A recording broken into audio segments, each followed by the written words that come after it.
자, 우여곡절 그러나 우리에겐 하나님이 계신다. 이 제목 가지고 말씀의 은혜를 나누도록 하겠습니다. 자, 우여곡절이라는 사자 성어가 있죠.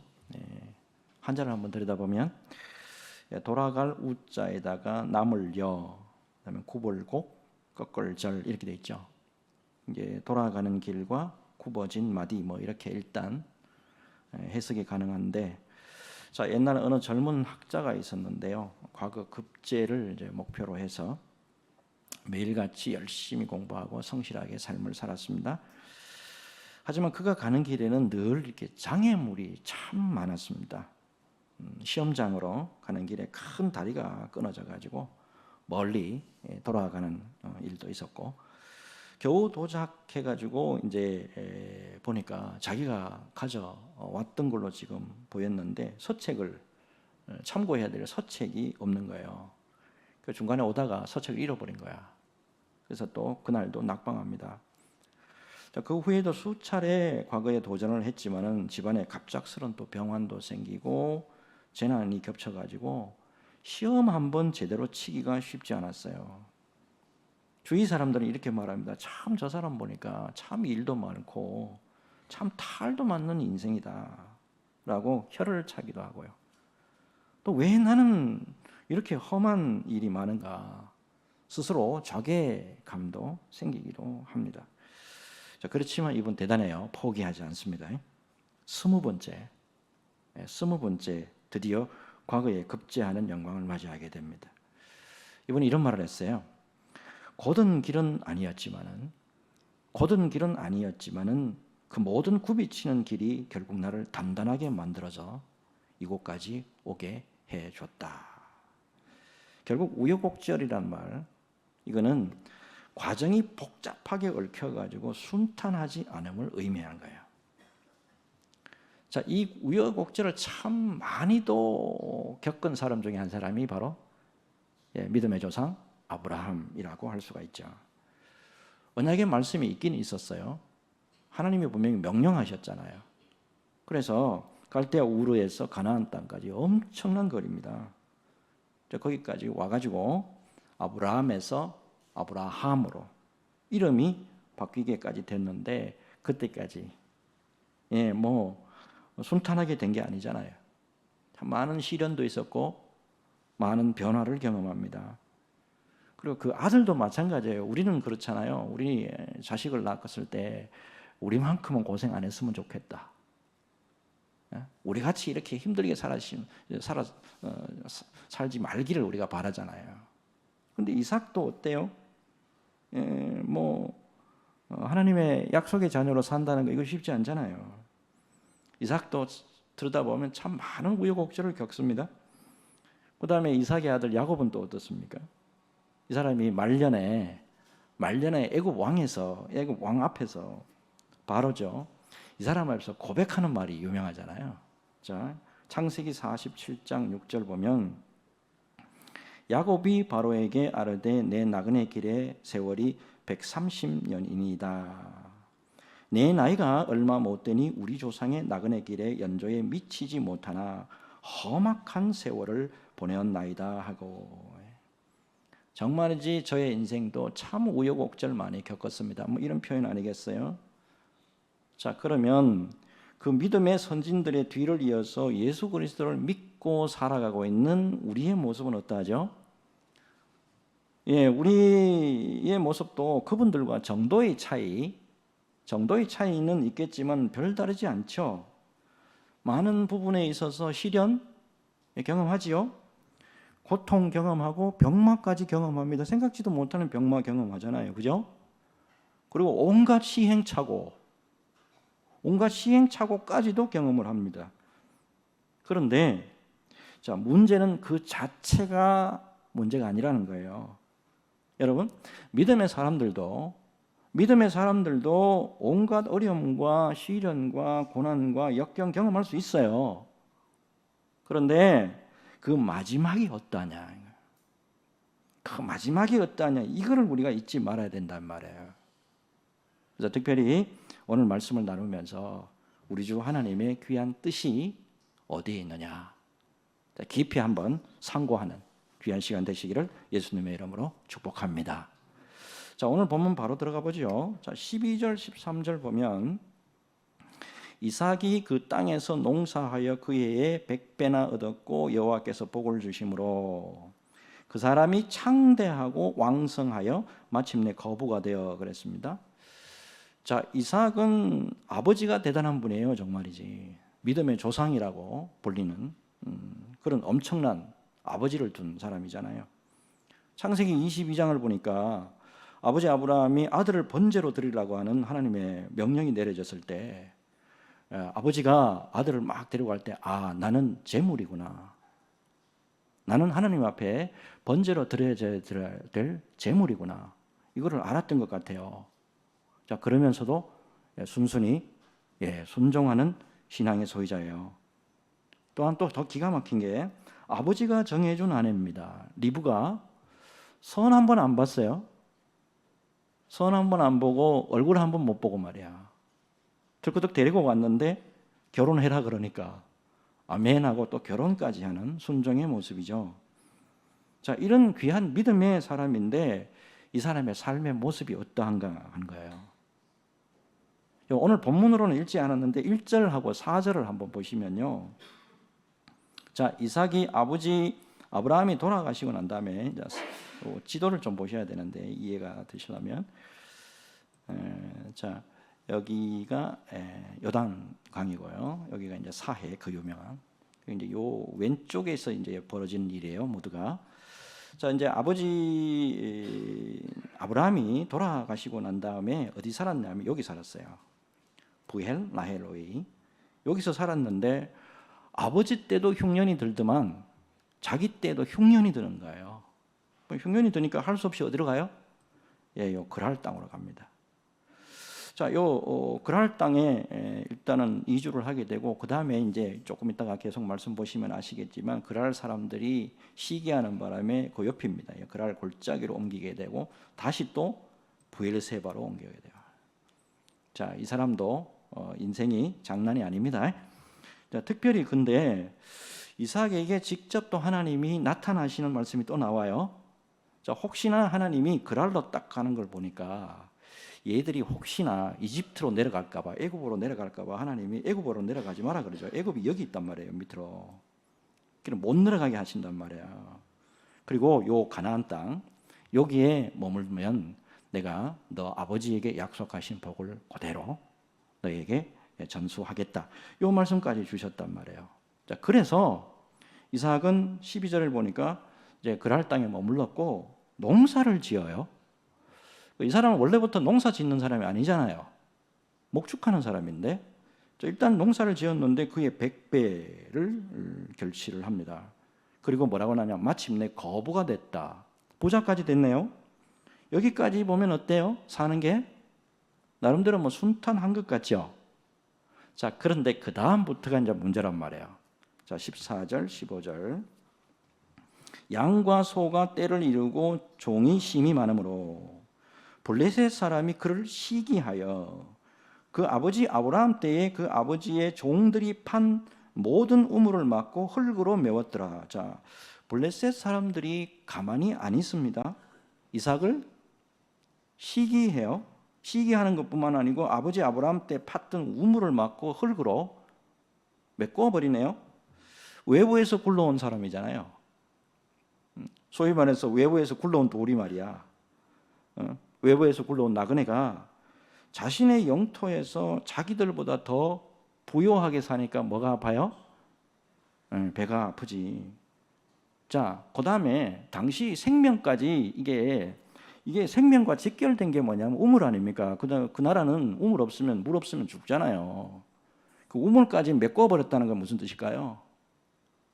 단순한 시기가 아니에요. 이거는 그냥 죽어도 좋다 이 말 아닙니까? 이거 그런 행동으로 볼 수밖에 없잖아요. 자, 16절 보면 더 기가 막혀요.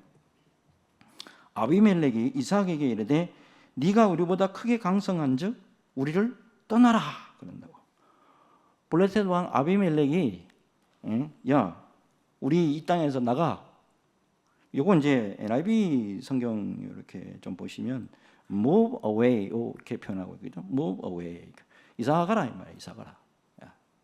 이사 가라고 이야기를 했단 말이에요. 참 기가 막히죠. 이삭의 입장에서는 어때요? 이삭의 입장에서는 하나님이 복을 주셨잖아요. 지금 하나님께서 복을 주셔가지고 순탄하게 살고 있다고. 그런데 이거를 보는 사람이 뭐가 아파? 배가 아프단 말이야. 심기가 불편해. 자, 그래서 뭐라 그래요? 나가라 한단 말이야.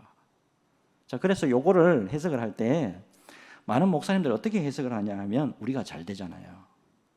예? 우리가 복을 받고 우리가 잘 될 때 옆에 사람들하고 이웃하고 나눠라. 안 나누니까 이런 일이 벌어진다. 이렇게 해석하시는 분도 있어요. 자, 그런데 일단 거기까지는 가지 않고 일단 17절부터 바로 넘어가게 되면 그래서 이삭이 원래 있던 곳을 떠나서 이제 그랄 땅 골짜기 아까 보셨죠? 그랄 땅 골짜기로 장막을 옮겨 가는 거예요. 자, 여러분 이삭이 그랄 땅에 머문 것은 자기 생각입니까? 하나님의 뜻입니까? 하나님의 뜻이잖아요. 하나님이 지시한 곳이잖아요. 그곳에 가라는 건 하나님이 지시한 곳인데 그래서 순종하고 그랄 땅에 갔는데 백성들이 그 땅의 백성들이 시기해가지고 그 땅에서 내몰림을 당한단 말이에요. 자, 근데 이때의 이삭의 행동이 굉장히 중요합니다. 태도. 한마디 불평 있습니까? 한마디 불평 없죠. 그냥 가라 가라니까 아무 소리 안 하고 그랄 골짜기로 와요. 그러니까 골짜기이기는 하지만 불편하긴 하지만 이곳에 와서 장막을 치고 거주합니다. 굉장히 중요한 것을 발견하셔야 되는데 하나님이 명령하신 곳이에요. 그리고 하나님의 뜻이 분명한 곳이란 말이에요. 그런데 살다 보니 주위 환경이 허락하지 않는단 말이에요. 하지만 불평해요 안 해요? 안 하죠. 원망해요 안 해요? 안 한단 말입니다. 그냥 다시 옮겨가지고 다시 삶을 시작을 해요. 뒤에 말씀 보면 잘 아시겠지만 하나님은 그런 이삭의 삶에 언제나 하나님께서 함께해 주셔가지고 풍성한 은혜로 늘 변함없이 붙들어 주시더라는 거예요. 자, 이와 같이 여러분 우여곡절, 여러분 우리가 각자 오늘 말씀을 우리가 깊이 좀 생각해 봐야 되는데 각자의 삶을 들여다보면 우여곡절 안 겪는 사람 없습니다. 그죠? 고난 안 당하는 사람 없다고. 아픔을 경험하고 병마 안 겪는 사람이 없다고요. 다 경험해요. 우여곡절 다 겪습니다. 자, 성경에서 여러분 가장 대표적으로 우여곡절 많이 겪는 사람 중에 한 사람이 이 사람이에요. 다윗. 이 사람 근데 대단한 분이에요. 하나님의 마음에 합한 사람이다. 이렇게 인정받는 사람이라고. 사도행전 11장 보면 거기다가 예수님의 예표고 그 다음에 메시아 예수의 직계 조상이에요. 자, 그런 사람인데도 불구하고 어때요? 우리가 삶을 잘 알죠, 이 사람에 대해서. 여러분 다윗은 생각하지도 못하는 어느 날 선지자 사무엘이 집에 왔어요. 집에 와가지고 나는 밖에 일이 있어가지고 밖에서 땡볕 가운데 오늘같이 땡볕 가운데 뭐 일하느라고 바쁜데 오늘은 오래요. 오래 와가지고 갑자기 기름을 붓네요. 그러면서 하시는 말씀이 초대왕 사울을 패하고 너를 이스라엘의 왕으로 세웠다 말씀하네요. 사실 한 번도 의향 한번 물어보지 않아요. 너 이제 다윗 너 왕 될 텐데 왕 한번 해볼래? 뭐 이런 투에 의향 한번 안 물어봐요. 비견한 예가 있습니다. 1,000만 관객을 넘긴 영화 가운데 서울의 봄 여러분 잘 아시죠? 서울의 봄. 여기 보면 당시 육군 참모총장이 누구냐면 정성화라는 분이잖아요. 이분이 장태환 소장에게 이렇게 말하죠. 수도 경비사령관 자리를 맡을 의향을 한번 물어봐요. 자, 그 자리에서 장태환 장군이 다른 사람들도 더 많잖아요. 하나회에도 보면 수많은 장군이 있는데 왜 나 같은 사람을 이 사람을 뽑기를 원합니까? 과분합니다 라고 말하죠. 이때 정성화 총장이 참 중요한 말을 해요. 우리나라에서 정말 이제 충성스러운 군인이 필요합니다. 이 위기의 순간에 충성스러운 군인이 필요합니다 라고 말하면서 그 자리를 맡아달라고 부탁하잖아요. 여기 보면 의향이나 권면이나 부탁이 있어요, 없어요? 전혀 없어요.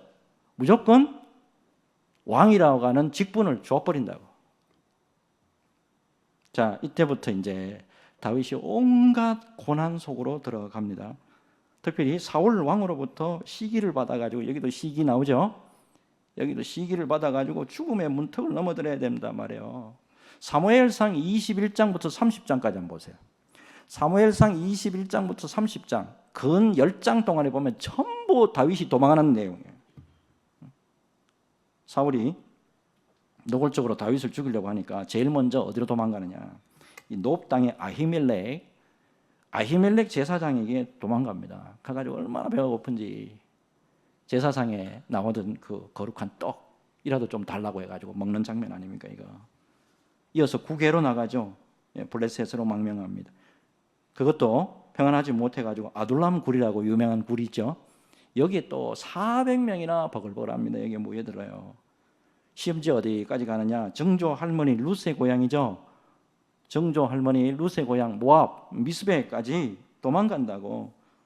자, 그런데 하나님이 모압에는 또 못 가게 하시네.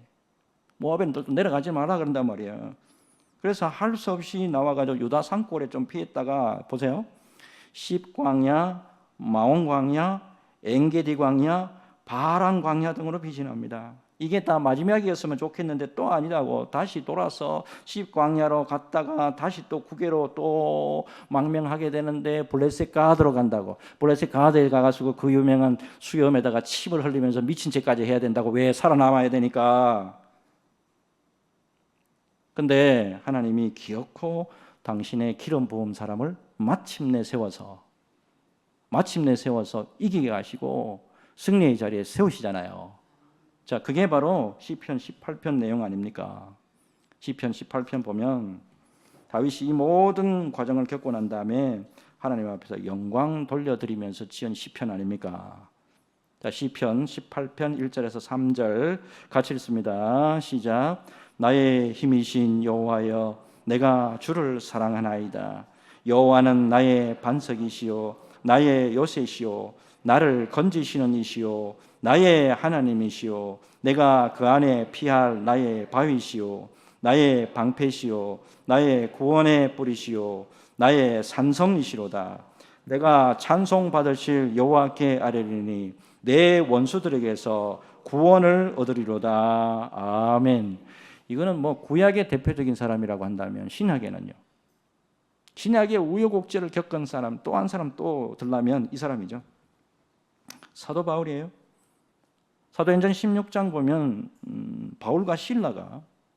사도 바울과 실라가 빌립보 지역에서 복음을 전하다가 귀신 들린 여종을 하나 고쳐주는데 이 사건으로 말미암아 감옥에 들어갑니다. 자, 빌립보 이 지역에 성령이 가라고 하신 곳이에요. 성령이 지시한 곳이라고. 그래서 갔더니 그 유명한 자두장사 루디아가 기다리고 있었어요. 그래서 그 사람을 통해 가지고 복음을 전가하는데 발판이 됐고 복음의 진보가 있었단 말이에요. 그런데 이런 곳에서 억울하게 감옥에 가가지고 옷이 찢기고 매를 맞아요. 근데 중요한 게 또 뭔가 하나 보이는데 뭐가 보이냐면 주님 억울합니다. 주님 이게 뭡니까? 복음 전하려고 하는데 이게 뭡니까? 원망의 말 없잖아요. 오히려 어떻게 기록되어 있죠? 사도행전 16장 25절 이하 봅시다. 한밤중에 바울과 실라가 기도하고 하나님을 찬송하며 죄수들이 듣더라. 이에 갑자기 큰 지진이 나서 옥토가 움직이고 문이 곧 다 열리며 모든 사람의 메인 것이 다 벗어진지라. 간수가 자다가 깨어 옥문들이 열린 것을 보고 죄수들이 도망한 줄 생각하고 칼을 빼어 자결하려 하거늘. 자, 여기에서 그 유명한 간수와 간수 가족들이 예수 믿고 돌아오는 은혜의 역사가 있잖아요. 자, 이 예수님의 이 구원의 역사, 하나님의 구원의 뜻이라는 것은 그야말로 신묘막측하다라고 할 수밖에 없잖아요. 여러분, 하나님이 명령하신 곳이고요, 하나님의 뜻이 있는 곳에서 힘들지라도 우리가 믿음으로 순종하며 나아갈 때 우리 하나님은 반드시 믿음의 사람들과 임마누엘 되어 주셔가지고 끝까지 하나님의 영광이 드러나도록 인도해 주실 줄로 믿습니다. 이 도구에 아름답게 쓰임받는 저와 여러분 모두가 되시기를 예수 그리스도의 이름으로 축복합니다. 이제 다음 말씀 넘어가 보겠는데 또 기가 막힌 일이 벌어집니다. 자, 19절부터 21절 보면 이삭의 종들이 골짜기를 파서 샘 근원을 얻었더니 그랄 목자들이 이삭의 목자와 다투어 이르되 이 물은 우리의 것이라 하매 이삭이 그 다툼으로 말미암아 그 우물 이름을 에색이라 하였으며 또 다른 우물을 팠더니 그들이 또 다툼으로 그 이름을 신나라 하였으며. 자, 이삭이 추방당해 가지고 그랄 골짜기에 왔어요. 그래서 아버지가 팠던 우물을 다시 팠다고요. 그리고 다른 우물을까지 팠다고요. 근데 그랄 목자가 와가지고 이거 내 거니까 우리 거니까 내놓으세요라고 합니다. 소위 말해서 어때요? 그랄에서부터 시작해서 그랄 골짜기까지 따라오면서 힘들게 합니다.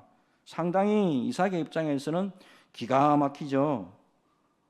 자, 이때 근데 팔 걷어붙이고 소유권 소송했나요? 오늘날 같으면 소유권 소송하면 누가 이기죠? 이삭이 이길 가능성이 높죠. 근데 안 해요. 22절 한번 볼까요? 자, 22절 보면 이삭이 거기서 옮겨 다른 우물을 팠더니 그들이 다투지 아니하였으므로 그 이름을 르호봇이라 하여 이르되 이제는 여호와께서 우리를 위하여 넓게 하셨으니 이 땅에서 우리가 번성하리로다 하였더라. 이삭의 행동 양식이 나오죠. 다툼과 분쟁 안 합니다. 그냥 줘버려요. 자, 여러분, 우리 예수님께서 십자가를 지실 때 이사야는 주님의 행동 양식을 어떻게 소개하고 있느냐면 이사야 53장 7절에서 이렇게 소개하고 있다고요. 또 같이 읽을까요? 같이 읽습니다. 시작. 그가 곤욕을 당하여 괴로울 때도 그의 입을 열지 아니하였으며 마치 도수장으로 끌려가는 어린 양과 털 깎는 자 앞에서 잠잠한 양같이 그의 입을 열지 아니하였도다. 아멘. 예수님의 행동 양식을 보면 십자가 구원의 모든 사역을 감당하실 때 입을 열지 아니하셨다예요. 그래서 이삭의 모습에서 예수님의 모습을 발견할 수 있는 거예요. 자, 그런데 이러한 이삭의 모습 후에 모든 것을 다 뺏겼으니까 내가 여태까지 고생하면서 우물을 팠어요. 눈물을 머금고 옮겨가라 그래가지고 이사도 하면서 말이야. 여러분, 자기가 여태까지 해놓았던 이 모든 것을 다 내려놓고 딴 곳으로 그냥 추방당했을 때 그 느낌이 어땠을까요? 어쩌면 상실과 좌절의 모습이 있을 수밖에 없잖아요. 자, 그런데 그걸 하나님이 이미 아신 거예요. 가만히 보면 앞뒤 딱 이게 말씀을 보면 기가 막히게 그때 적시적소에 하나님이 나타나셔가지고 말씀을 주신단 말이에요. 23장 24절. 이삭이 거기서부터 부엘세바로 올라갔더니 또 옮기죠. 그 밤에 여호와께서 그에게 나타나 이르시되 나는 내 아버지 아브라함의 하나님이 두려워하지 말라. 내 종 아브라함을 위하여 내가 너와 함께 있어 내게 복을 주어 내 자손이 번성하게 하리라 하신지라. 자, 그랄에서 쫓겨나 가지고 부엘세바로 올라갑니다. 자, 그런데 어쩌면 마음이 굉장히 무너질 수 있어요. 남의 나라에 와가지고 말이에요. 쫓겨나듯이 이때까지 열심히 해놔놨는 거 그거 다 뺏기고 오는 거잖아. 그런데 하나님이 나타나신다고요. 결정적일 때 하나님 말씀 주시죠. 아브라함을 위하여 내가 너와 함께 있어 내게 복을 주어 내 자손이 번성하게 하리라. 중요한 것은 이때까지 모든 것을 하나님이 다 보고 계셨다는 거예요. 하나님이 모르신 게 아니잖아요. 하나님 다 알고 계셨다 이 말이에요. 여러분, 하나님의 사람이 처음에는 손해보고 빼앗기는 것 같아요. 근데 절대 안 그렇습니다. 하나님이 함께 하시는 한, 하나님이 다 알고 계시고 하나님이 다 보고 계시는 한은 절대 약속의 백성들에게 놀라운 은혜가 기다리고 있다라는 걸 잊지 말으셔야 됩니다. 말씀 끝까지 보시면 아시겠지만 부엘세바에서 우물을 파거든요. 다시 물을 얻어요. 여러분, 놀라운 것은 이런 귀한 모습들이 비단 여기까지 멈추는 게 아니라고, 이게 결정적인 게 하나 더 있다고요. 여러분, 26절부터 읽어보면 이삭을 추방시켰던 사람이죠. 배가 아파가지고 말이야, 이삭 잘 되는 거 보니까 배가 아파가지고 쫓겨냈던 이 아비멜렉이, 그랄의 아비멜렉이 이삭을 찾아와요. 이삭을 찾아와서 이렇게 말합니다. 28절, 여호와께서 너와 함께 계심을 우리가 분명히 보았으므로. 이 사람들 하나님 믿는 사람들 아니죠. 우상 숭배하는 사람이잖아요. 우상 숭배하는 사람이 뭐라고 말해요? 여호와께서 너와 함께 계심을 우리가 분명히 보았으므로 우리의 사이 곧 우리와 너 사이에 맹세하여 너와 계약을 맺으리라 말하였노라. 이삭을 힘들게 했어요. 응? 이삭을 좌절에 빠지게 할 수도 있었잖아. 근데 우여곡절 그 인생의 고난을 겪게 했던 이 사람이 말이에요, 이삭에게 와가지고 고개를 숙이네요. 그러면서 이삭에게 이렇게 고백합니다. 29절이죠. 너는 우리를 해하지 말라. 이는 우리가 너를 범하지 아니하고 선한 일만 내게 행하여 내가 평안히 가게 하였음이니라. 이제 너는 여호와께 복을 받은 자니라. 이제 너는 여호와께 복을 받은 자니라. 하나님을 알지 못하는 이방인이 와가지고 영광스러운 여호와 하나님의 존재를 인정하고 입술로 고백한단 말이에요. 여러분, 이사야서를 보면 하나님께서 약속의 백성들을 어떻게 여기시느냐 분명히 말씀하시는 구절이 있다고. 이사야 41장 8절에서 13절 우리 같이 읽기를 원하는데, 이게 하나님이 우리 약속의 백성들에게 주신 언약의 말씀이에요. 같이 읽습니다. 시작. 그러나 나의 종 너 이스라엘아, 내가 택한 야곱아, 나의 벗 아브라함의 자손아, 내가 땅끝에서부터 너를 붙들며 땅 모퉁이에서부터 너를 부르고 내게 이르기를 너는 나의 종이라. 내가 너를 택하고 싫어하여 버리지 아니하였다 하였노라. 두려워하지 말라. 내가 너와 함께함이라. 놀라지 말라. 너는 내 하나님이 됨이라. 내가 너를 굳세게 하리라. 참으로 너를 도와주리라. 참으로 나의 의로운 오른손으로 너를 붙들리라. 보라, 내게 노하던 자들이 수치와 욕을 당할 것이요 너와 다투는 자들이 아무것도 아닌 것 같이 될 것이며 멸망할 것이라. 내가 찾아도 너와 싸우던 자들이 만나지 못할 것이요 너를 치는 자들은 아무것도 아닌 것 같고 허무한 것 같이 되리니 이는 나 여호와 너의 하나님이 내 오른손을 붙들고 내게 이르기를 두려워하지 말라. 내가 너를 도우리라 할 것임이니라. 아멘. 하나님의 뜻대로 행하고요, 그리고 하나님의 약속 말씀에 거하는데도 불구하고 우리에게 우여곡절 있을 수 있습니다. 그런데 더 중요한 것은 무엇보다도 중요한 것은 믿음의 사람들에게 우여곡절로만 끝나게 하시는 그런 하나님이 아니다라고 하는 사실이에요. 중국에 모소대나무라고 하는 희귀종 대나무예요. 대나무 중에서는 최고의 질 치는 모소대나무예요. 중국 서쪽에는 없대요. 이게 중국 동쪽에만 자란대요. 그래서 일명 뭐라고 하냐면 모죽, 털모자의 대나무죽, 그래서 모죽이라고 불리는데, 이 대나무는 특이하게 척박한 땅이든지 아니면은 기름진 땅이든지 4년 동안 아무리 물을 주고 가꾸고 거름을 주더라도 3cm밖에 안 자란대요. 3cm. 근데 5년이 되는 해에 손가락만 하던 죽순이 성장기가 언제냐면 4월달이에요. 4월이 딱 되면 하루에 갑자기 자라기 시작하는데 30cm씩 쑥쑥 자라면서 폭발적으로 성장한다는 거죠. 그래서 6주가 지나면 15m 이상 자라나서 울창한 대나무 숲을 이루게 된대요. 자, 그렇다면 왜 모소대나무가 4년간 성장이 멈춰 있는 것처럼 보일까 해서 학자들이 땅을 파봤더니만 대나무 뿌리가 사방으로 쫙 넓게 퍼져 있을 뿐만 아니라 땅 밑으로 엄청난 뿌리가 내려가 있더라는 거예요.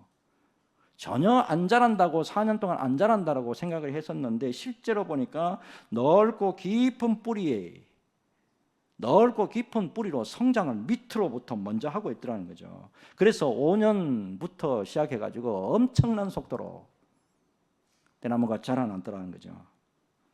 단단하게 뿌리를 내렸기 때문에 하루에 30cm씩 막 자라가고 하더라도 몸통의 무게를 뭐가 견딜 수 있는 거예요? 깊은 뿌리가 견딜 수가 있는 거예요. 다 자란 대나무는 어떤 비바람이 치고 폭풍, 태풍이 오더라도 절대 안 넘어진대요. 이런 특성 때문에 모소대나무, 우리가 인고의 세월을 보낼 때 어떤 삶의 자세로 있어야 되느냐, 굉장히 교훈을 주는 대나무입니다. 여러분, 이삭은 아버지 아브라함이 팠던 우물을 다시 팠는데 처음 우물이 에색이죠. 처음 우물을 뺏깁니다. 그것도 아무 힘도 없이 그냥 뺏겨요. 그 다음에 신나도 뺏깁니다. 그리고 르호봇까지 이르게 되죠. 우여곡절을 겪게 되고 마음고생하게 되고 영육간이 힘들었을 거예요. 그런데 그것을 통해서 이삭은 믿음의 사람으로 놀랍게 성장할 수 있었다라고 하는 사실입니다. 우여곡절이 이삭을 하나님이 원하는 사람으로 하나님이 단련하도록 만들었다라고 하는 사실이에요. 그리고 마침내 이방인들조차도 이삭을 하나님께 당신은 복을 받은 사람입니다 라고 고백하도록 만들었다 이 말이에요. 하나님은 반드시 모든 것을 다 합력하여 선을 이루시는 능력의 하나님인 줄로 믿습니다. 약속의 백성들을 언제나 승리와 은혜로 채우시는 우리 능력의 주님을 믿음으로 받으시기를 바라고, 항상 말씀 앞에 곳곳하게 서가지고 은혜의 길을 끝까지 따라갈 때 반드시 우리 하나님의 영광이 드러날 줄로 믿습니다. 이 믿음으로 승리하는 저와 여러분 모두가 되시기를 예수님의 이름으로 축복합니다. 주님,